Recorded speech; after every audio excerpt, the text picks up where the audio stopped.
No footprints led away from the tent, only footprints toward death.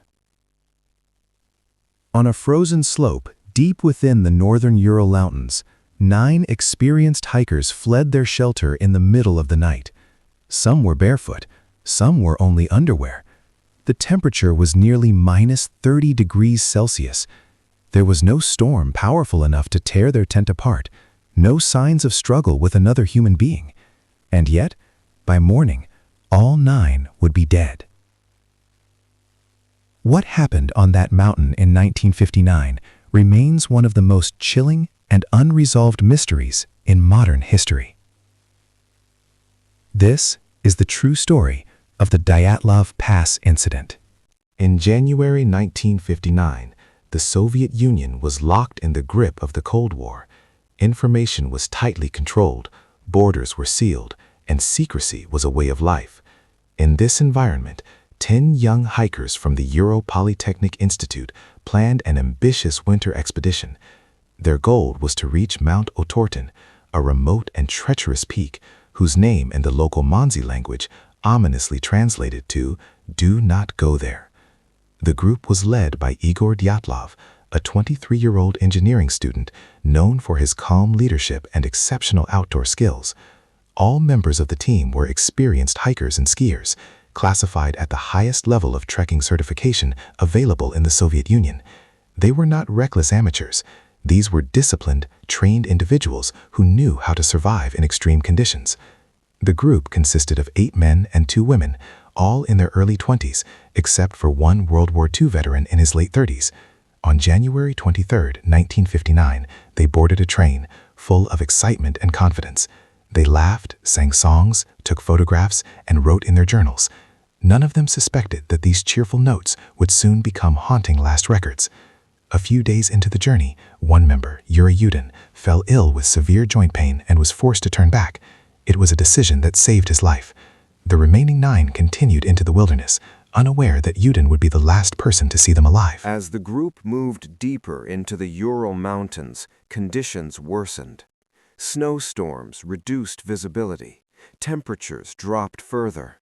On February 1, 1959, instead of descending to a forested area that could offer shelter, the group chose to camp on the exposed slope of Kholat Syachal, a mountain whose name meant Mountain of the Dead. Why they made this decision remains unclear. Some believe it was a navigational error.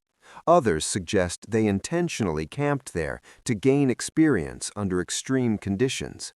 Whatever the reason, that decision placed them directly in the path of tragedy.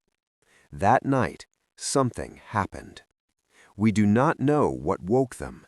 We do not know what terrified them enough to abandon their tent. But we do know this: the tent was found later, cut open from the inside. Search teams discovered the campsite weeks later after the hikers failed to return and families demanded action. What rescuers found defied logic. The tent stood partially collapsed but still anchored. Inside were boots, coats, food, money, and equipment, everything the hikers would need to survive. It was as if they had fled in sudden, overwhelming panic. Footprints led away from the tent, down the slope toward a nearby forest. The prints were strangely calm, not showing signs of running or chaos. Some were barefoot, others wore socks or a single shoe. The tracks stopped at the edge of the forest. Under a large cedar tree, searchers found the first 2 bodies. They were wearing only underwear. Their hands were burned and scratched, as if they had climbed the tree desperately.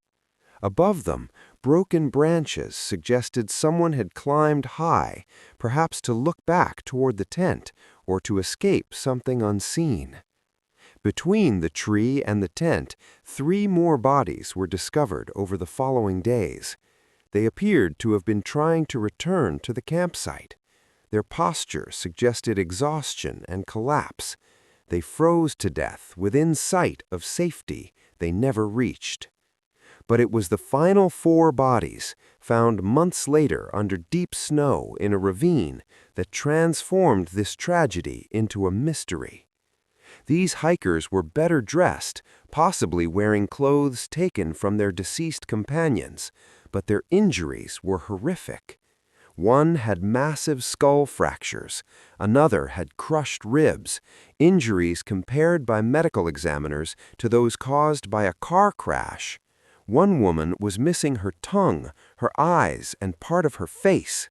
Yet there were no external wounds that could explain such trauma, no signs of a fight, no evidence of an avalanche directly striking them. And then came the most unsettling detail of all. Several pieces of clothing tested positive for radiation. The Soviet investigation concluded quickly.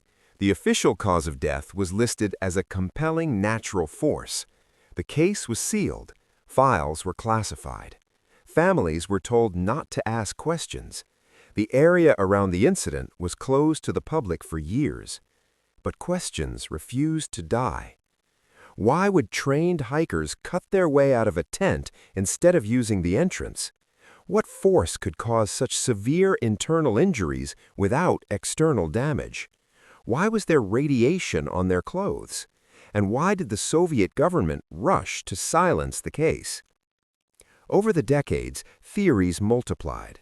One popular explanation was an avalanche. Perhaps the hikers heard a sound suggesting imminent danger and fled in panic. But experts later pointed out inconsistencies. The slope angle was not typical for avalanches. The tent was not buried. Footprints remained visible weeks later. And why would they flee downhill without shoes instead of securing warm clothing first? Another theory suggested military involvement. The Ural region was used for secret weapons testing. Some witnesses reported seeing glowing orange spheres in the sky around the time of the incident. Could the hikers have encountered experimental weapons? Could radiation be evidence of something forbidden? Then there were more disturbing ideas. Infrasound, low-frequency sound waves produced by wind interacting with mountain shapes, potentially causing intense panic and hallucinations. This could explain why the hikers felt overwhelming terror without a visible threat, but it could not explain the crushed ribs and missing tongue. Others proposed a wild animal attack, but there were no bite marks or defensive wounds, no blood-soaked snow trails, no chaos typical of such encounters. Some looked to the local Mansi people, indigenous reindeer herders of the region. But investigators found no evidence of conflict, and the Mansi had no reason to attack. In fact, they helped in search efforts.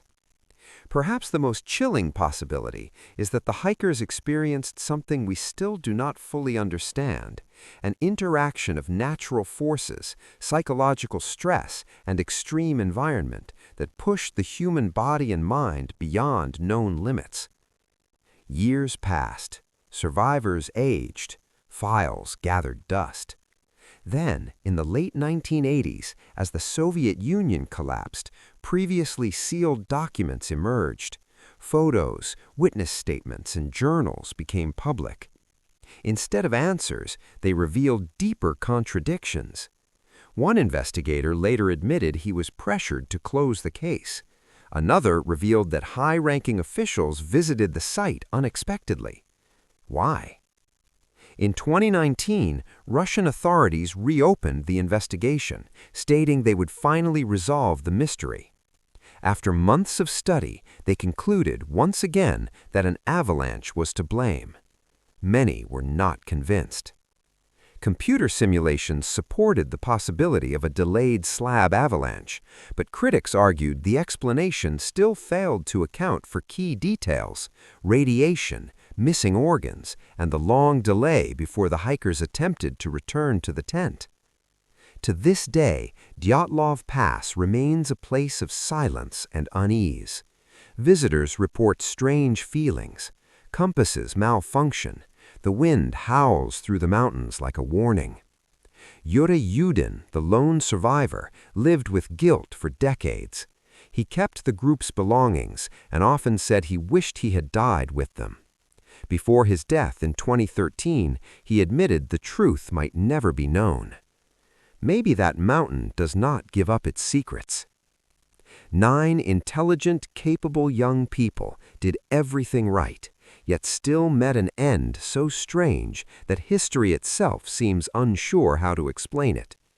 Their story endures not because of monsters or aliens, but because it reminds us of something deeply human, that even in the modern age, there are places on Earth where certainty dies and mystery survives.